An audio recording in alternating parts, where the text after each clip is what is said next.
I want to try this coffee.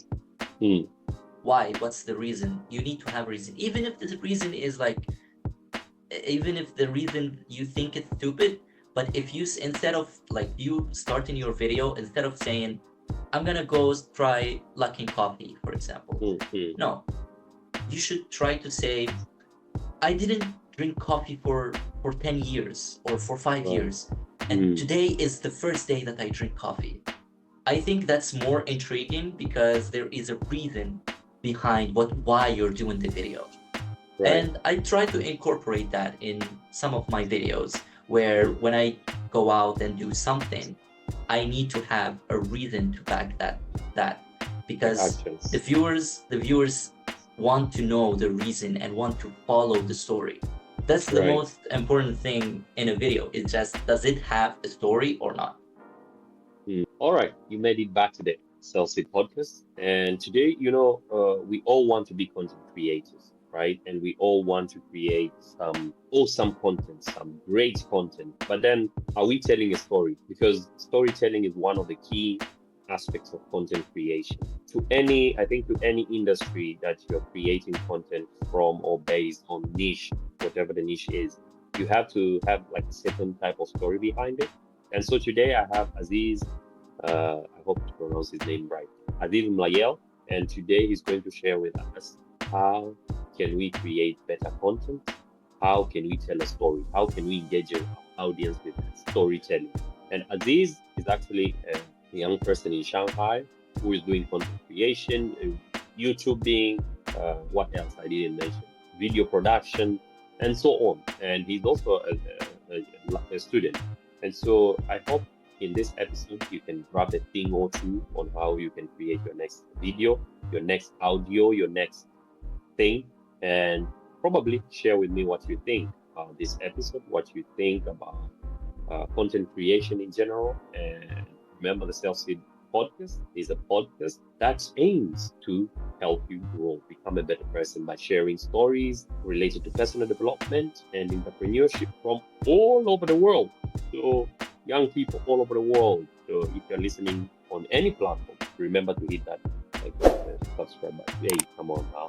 Yeah, even if you're listening to Spotify, Apple Podcasts, there's that follow button. You just take that one. And yeah, don't forget to let me know what you think about this episode and the SelfSeed podcast in general. Or you can just go to www.selfseed.transistor.fm and watch or listen to more episodes. The SelfSeed podcast is brought to you by OC Outdoor Products Company Limited. And yeah, we already have Aziz with us here, and I hope I pronounced that right now. Yes. Hope I don't do mistakes. Yeah. So Aziz is actually a content creator. He's a video editor, as I said. So welcome, Aziz, to the podcast. I hope Thank you. You are ready to share with us a few things. Easier, because this podcast is like the easiest podcast in the world. You don't have to arrange yourself or something. So guys, today we're going to be talking about content creation, and Aziz is already with us here. So Aziz will start by introducing himself, because the podcast, people already know about the podcast. So welcome, man. It's good to have you on the podcast. Thank you very much. I want to thank you for this invite. And for people who doesn't know me, my name is Aziz. I'm from Tunisia. I'm 24 years old. I'm a YouTuber, video editor, graphic designer, and social media manager. I do all of those things. Yeah, I graduated computer science, bachelor degree here in Shanghai, and right now I'm doing 1 year of Chinese. And yeah. He's doing 1 year of Chinese and content creation. So yeah, exactly. I always try to. You can subscribe to his channel. You can subscribe to his channel. Yeah, the channel is Aziz. Azizmlayel. It's my name. Mlayel. Yeah, Azizmlayel. Guys, go and subscribe. I think you can see on top of your screen there. So go and check out his work. So the first time I actually met, I didn't meet. I virtually met Aziz was I attended one of the conferences organized by Ella and Nicole, who have already been on the podcast previously, and they were Aziz was talking about how to create engaging videos, I think, or something like that. And it was a webinar which was cool. I found it cool because it taught people about hook, it taught people about the main part, and then the eclipse, that or what, how do they climax at the end, when the closing of the recording, whatever the thing you're doing. So Mm. yeah, and I was intrigued. And so today we want to talk about content creation, this aspect of storytelling. So Aziz, Mm. let me ask a quick question. How long have you been creating? I Uh, mean, you can say if you're the best or you're not, you're just okay, but how long have you been creating? um, so actually, this channel that you are seeing right now is my fourth channel. I Mm, started back in 2013 mm, doing Minecraft videos when I was 13 years old. And then I did another channel in 2016. I was doing sketches. mm, And then another channel in 2020. I went back to gaming content. And mm. now this channel where I share my experience in China. So I think it's more than 10 years now. So yeah. That that's an age of a baby. 10 years. You've been playing with YouTube since 2013. I Yeah. mean, I wouldn't lie myself. I wasn't a fan of YouTube by 2013. At least I tried Facebook by that time. But yeah, Mm-mm. I like the works that you do, and you're even editing now. You're doing working with the Panda Profits podcast, which we said has been revamped. There's something Yeah. new, Yeah. and It's been rebranded to the Daniel Bateman podcast. So and you on LinkedIn you always post like how your editing mm, processes, even on your YouTube channel, you show your editing processes and stuff. And yeah. I was curious, do you how is the content creation for you right now? What do you feel about content creation in general?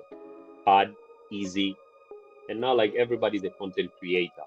So even before we go to storytelling, like how is it? How is it?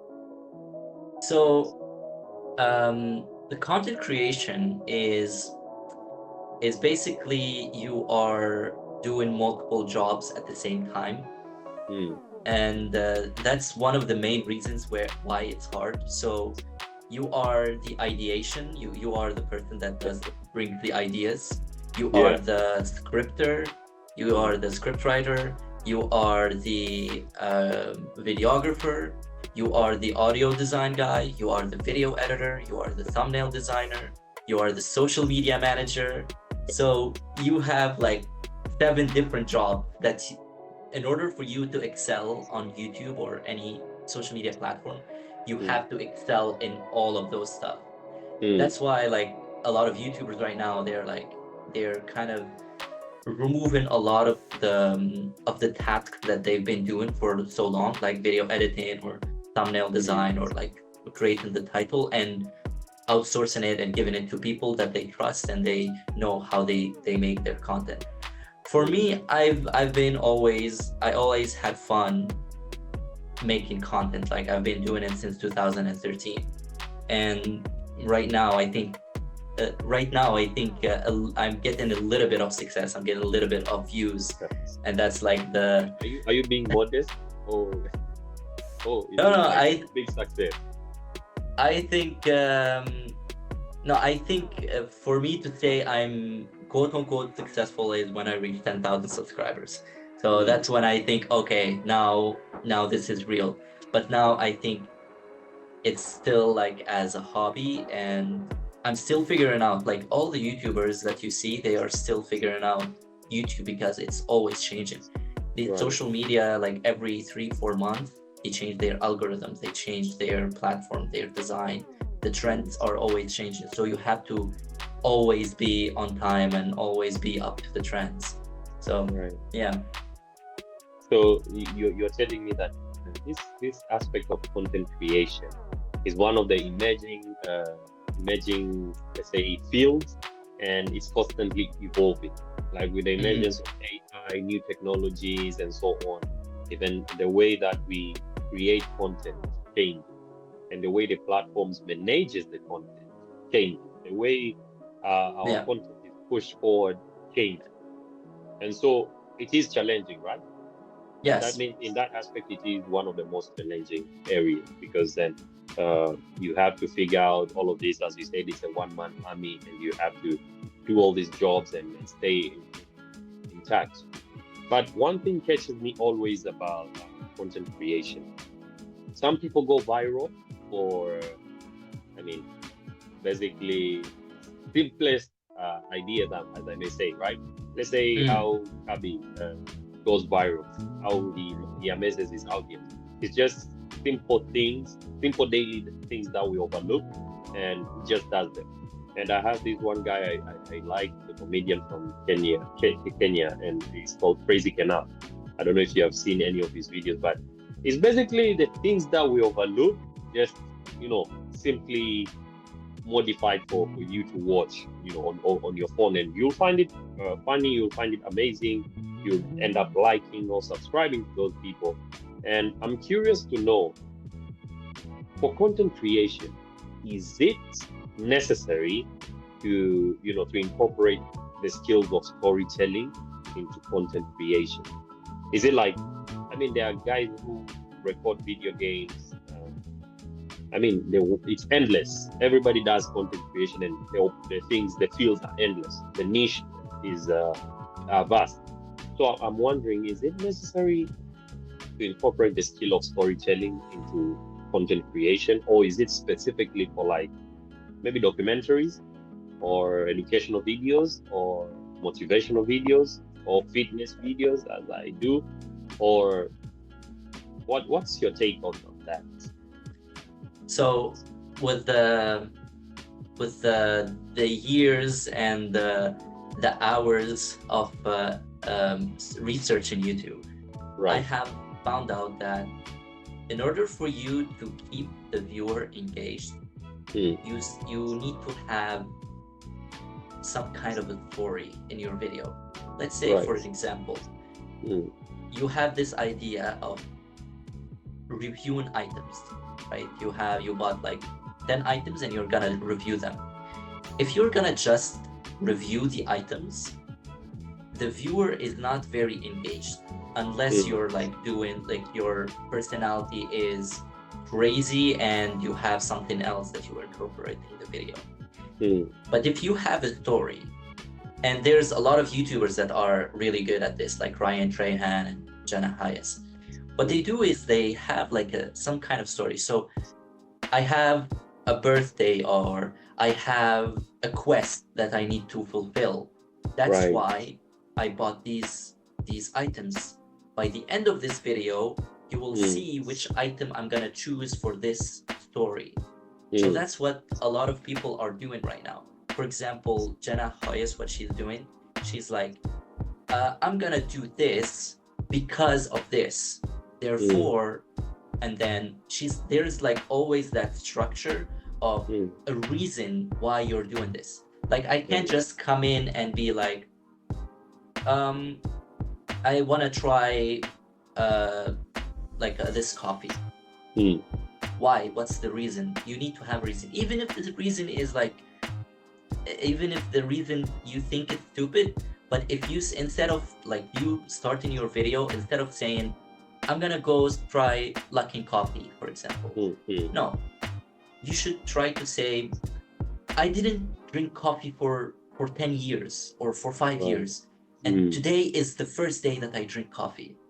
I think that's more intriguing because there is a reason behind why you're doing the video.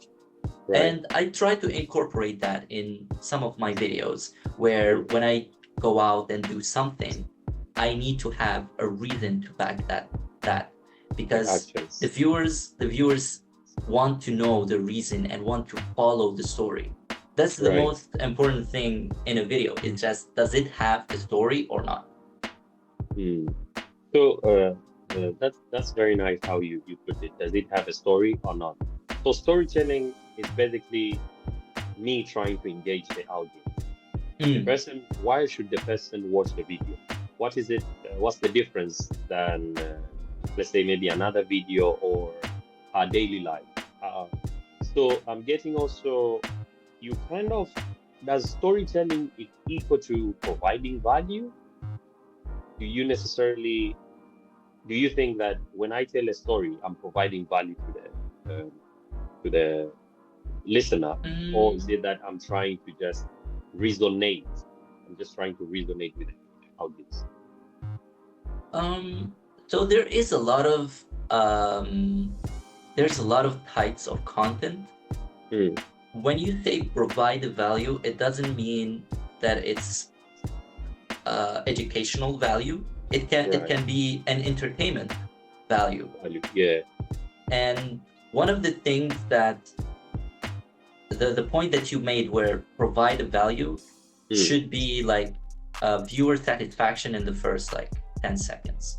So when I click on a video, right, and the video says I'm gonna spend $1,000 in this video, and the first thing that you say in the video, I'm gonna spend $10,000 in this video because this and this, you provided the value that the viewer was waiting for. I clicked because I want to see you spend $1,000. Now it's up to you to tell me why you need to spend this $1,000. So that is also providing value, where also, like for some of my videos, because sometimes I do China educational content, so like how to get an internship or university tour or whatever. In the first like 30 seconds of the video, I'm like, in this video, I am going to tell you exactly how you get an internship. This step 1, 2, 3, 4 in this video. So that is kind of like taking the viewer, giving the viewer the satisfaction of the clicking the video. So yeah, you have to provide value to the viewer. Nice. Because I am currently reading one book, Control Delete, and this by, I don't remember the guy name, but he's talking about anything that if you're creating a product, you need to provide utility, and utility is just usefulness. Why should let's say a person download your app and put it in their home screen? Why should they put it there? Why should they all constantly open your app? Because it's providing a certain utility. And so I am thinking storytelling is like providing utility for your video. The time before you switch on the camera, you need to think of what utility, how did he put it? He put the term is utilitarianism. What value are you taking to this person that they should click your video? And so the story is the one that provides the value, because then I'm able to say, oh, Aziz is making a video about how he spends 20 is it under $10? $10, yeah. So I'm here now resonating because I'm also in China. So I'm thinking, okay, if he's spending $10, let me see how he will spend his $10 and see what's the difference compared to me. And so for someone who is in another country also sees that video, and I believe that through your story, now they will get to know why is it convenient or is it easier to spend just $10 here for a meal, for what. So I think I'm getting your aspect of storytelling equal to providing value to the listener, because my background, perhaps someone else is going through or wants to know how to navigate. And so if I'm providing that value, then they will definitely watch my content to the end. But then I'm at the same time, I'm coming with a question, Aziz, again. Who should do the storytelling? Like the whole content creation. Because now everybody's doing content creation. But in your, this is me taking you out of the, of a box and thinking, who should do content creation? Anybody? And how can they do it? Oh, who should do who should do content creation, or who should pay attention to storytelling? For who should do content creation, I advise all my friends to start doing their content creation, to start Yeah. their YouTube channel, Instagram Reels, or whatever. And it's because I've been through all of it, Mm. and like ups and downs and all the way around. Right. And the ups are really fulfilling. Like you forget all the suffering, all the one views videos, all those nightless sleeps on one frame of the Right. video that doesn't work or something like Right. that. Right. So I advise everyone to at least try it for a few months and actually try it, not just like because you can feel if a content is being done just to be done, or it's done with passion. You know, Mm. you Yep. can, when I open a video and I see the person taking the video, I can, most of the time, I can tell that this person wants to make the video. Mm. So that's the first thing. Do you want to make content? Are you Mm. passionate about doing content creation, or at least curious? Then sure, just try it out. For the storytelling, I think everyone should incorporate storytelling in their videos. And if you know one of the top business YouTubers, his name is Iman Ghazi. I Mm. don't know if you heard of Yeah. him Yeah. before. I saw you Yeah. before. So what Iman does is that he incorporates these kind of small stories to tell you a lesson at the end. Let's Mm. say it's kind of like a book where there's this book I read, um, the richest man in Babylon or something, Right. and the lesson is you should save 10% of your money, for Right. example. Mm. But they don't just tell you, oh, you should spend 10% of your money. No, they tell you a story. There's this guy that he was in debt, and then he started working, and then he started saving up some money to clean his debt, and then there's 10% that he doesn't touch, and that 10% he invests by the end of the year. So he gives you all this story. So now you're like, okay, that makes sense. There's this the story that has like the at the end, like the conclusion, or there's the climax where, oh, he got in debt, and there's all of that. So now the lesson feels more impactful because you listen to the whole story. A lot Yeah. of people are doing this even in their vlogs, in challenges videos, like Mr. Beast, for example. There is always a story there. This guy is going to compete for $1 million because last episode he lost, or something like Yeah. that. Yeah. So there's always, if you closely look on YouTube and you watch it from a technical side, you will notice that every video that you're watching, the YouTuber is trying to tell you a story, even if it's a vlog. Final exams vlog. Well, that is a story. I'm taking you through a week, and I'm telling you how I prepared for my exams, how well did I do in my exams, and how much did I get in my exams. That's also a story. That's nice. That's nice. So the quickest thing I'm getting from you is a genuinity, genuinity, English, genuinity, right? You have to be true to what the story that you're telling. You don't have to like try and fake it and stuff, because then the audience can tell. And this, as you say, you can tell when someone just picked up the camera just to record for the sake of recording, and someone recorded for the sake of really telling a story, like really providing value, right? And so genuinity is one thing, and I'm noting that how I was about to ask the question how to engage your audience with storytelling, and you have actually answered it.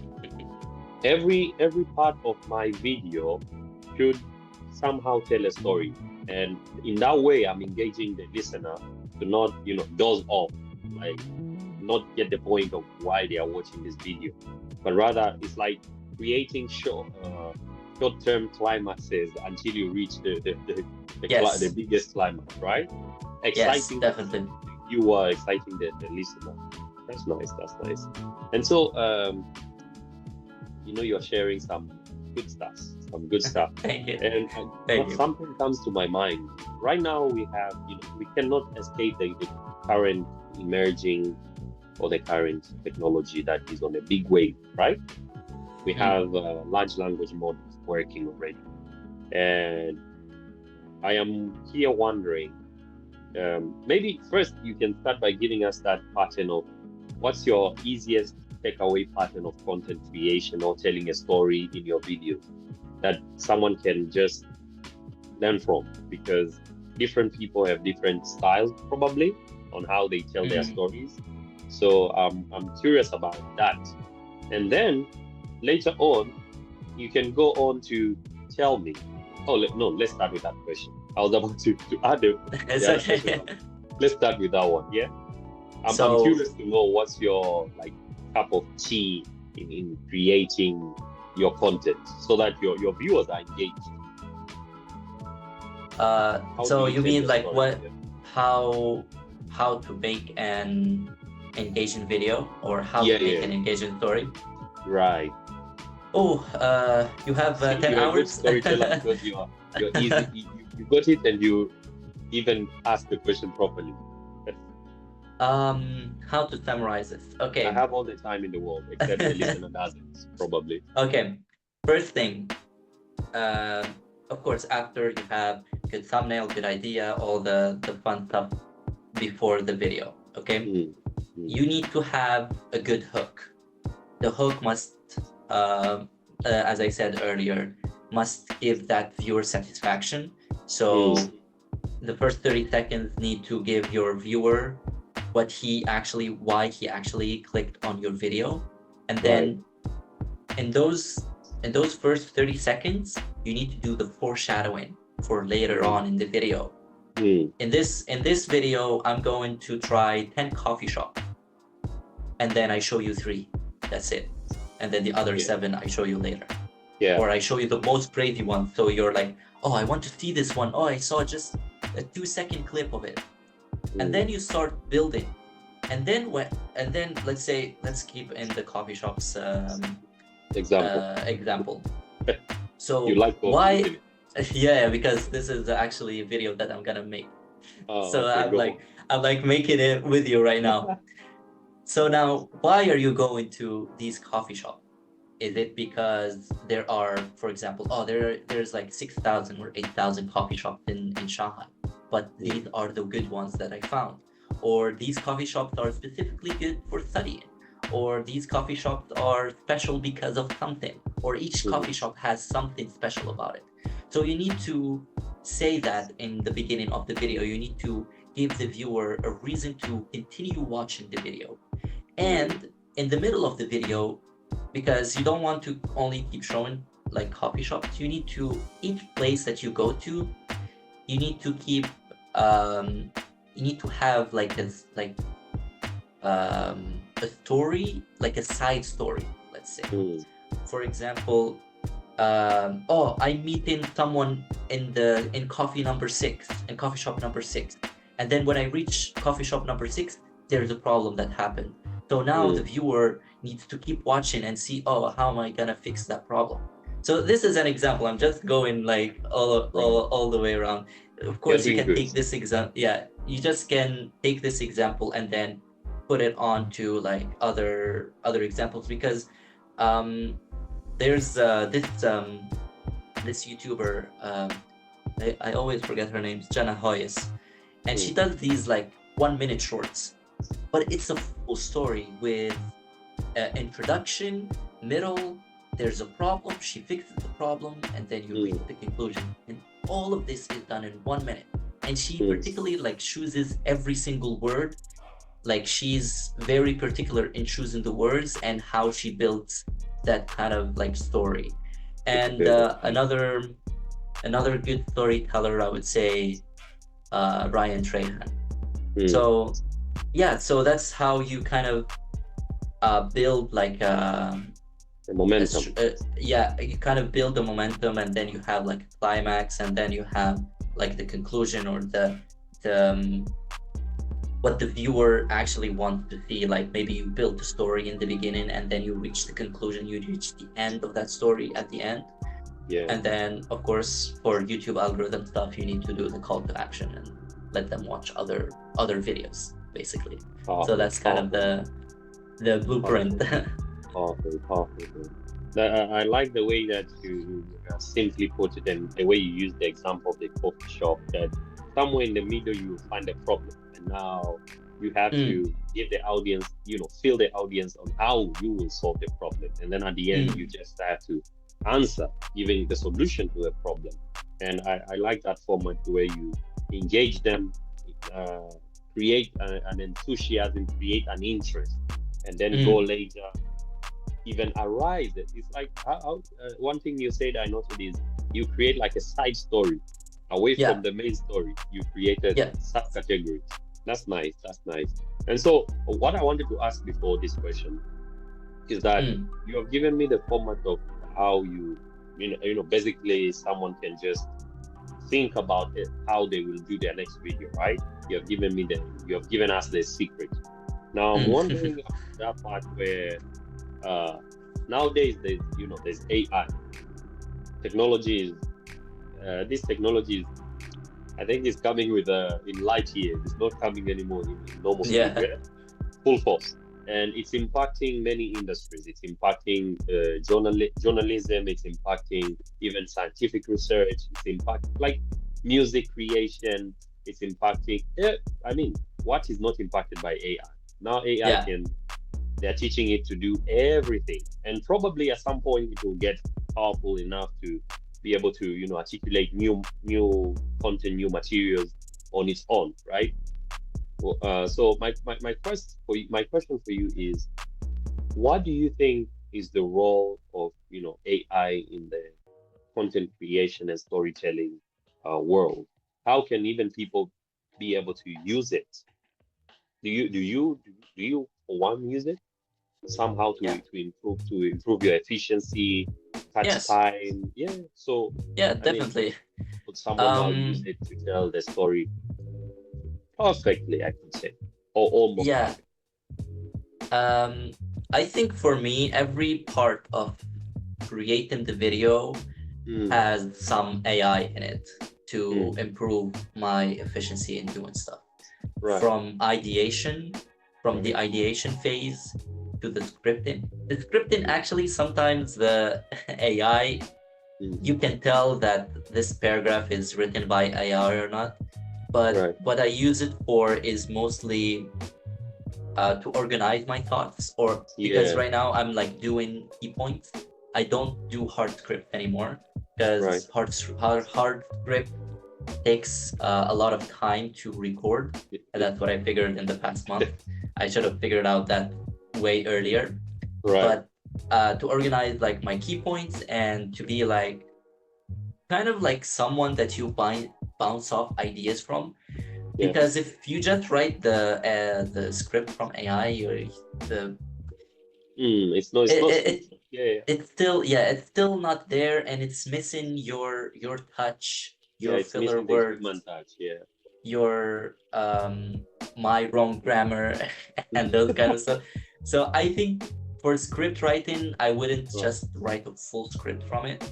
And then from the script, from like organizing the thought, organizing the thoughts, and then the main story, and then the small story, that like it just gives me ideas, and I'm like, oh, this one. Because whenever I ask ChatGPT or any other like AI, I'm like, give me 20, give me 30 ideas. I don't ask for one, because I know if I ask for one, I will not like it, and I will keep asking. So give me 30, let me see them in full.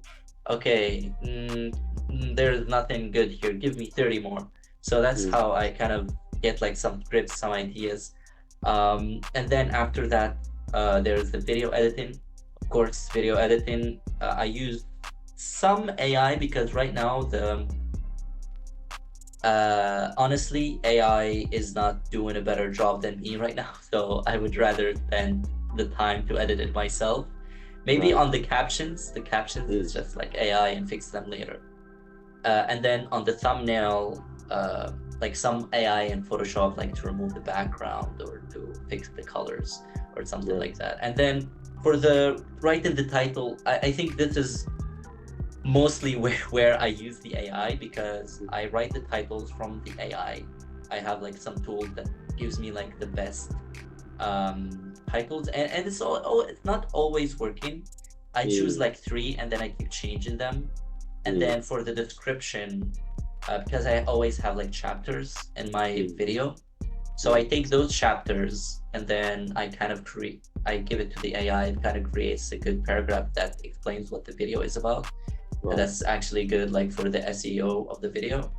And then that's basically like what in each step I use like some AI. But I think in the future the AI is gonna be way better. I think in the upcoming year, especially I'm mostly excited about the video editing, because it will save me a lot of time. So yeah, I'm excited to see like how it turns out in the future. AI is growing.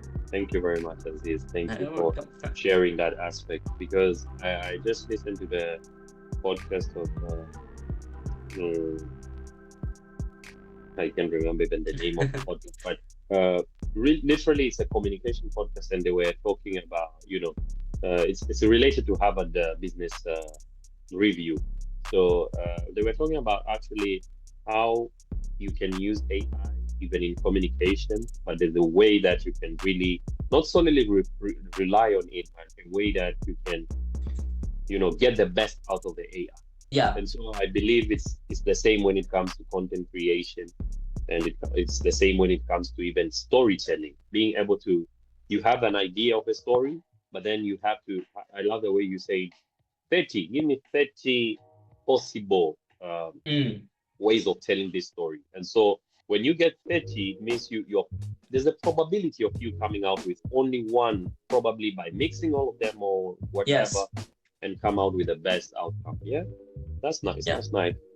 Yeah. So thank you, Aziz. Thank you very much for sharing this. And you're welcome. Too short, but you can now even share how people can connect with you. Yeah, I remember you said you are doing video editing, so is that space for you to market yourself? I know the AI to help you with video editing is not here yet, so you still do it on your own.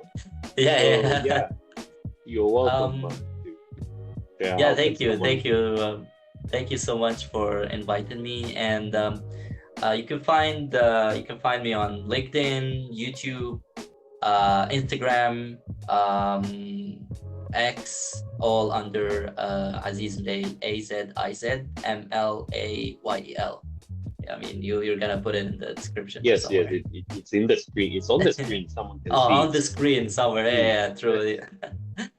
So Aziz is a very young, encouraging person doing content creation. Thank you very much. He has his own way of telling his stories, and so I'm pretty sure to the listener, maybe you can also check out his works, especially on YouTube and on those other social media platforms. He provides just tips. So come to YouTube and see his videos, and subscribe as well. As you subscribe to my channel, subscribe to his channel as well. Subscribe. But yeah. Thank you very much, Aziz, for coming today on the podcast. And to the listener, this was the SelfSeed podcast. This was episode 42 almost. Time is flying, yeah? Thank you for tuning in. If you were listening from Spotify or Apple Podcasts or wherever you're listening from, thank you so much for tuning in. And I hope you enjoyed this content creation episode. I mean, it's a content creation with the content under the content creation episode. Oh, that's nice. So thank you very much, Aziz. Yeah. You're welcome. Thank you for inviting me. Don't forget to subscribe to those who are listening, please. Don't forget there's like a subscribe button there. Yeah, just that one. Just click. So yeah. Until next time, Aziz, and to all the audience, keep creating and keep telling a story uniquely. Thank you very much, Aziz. Bye-bye.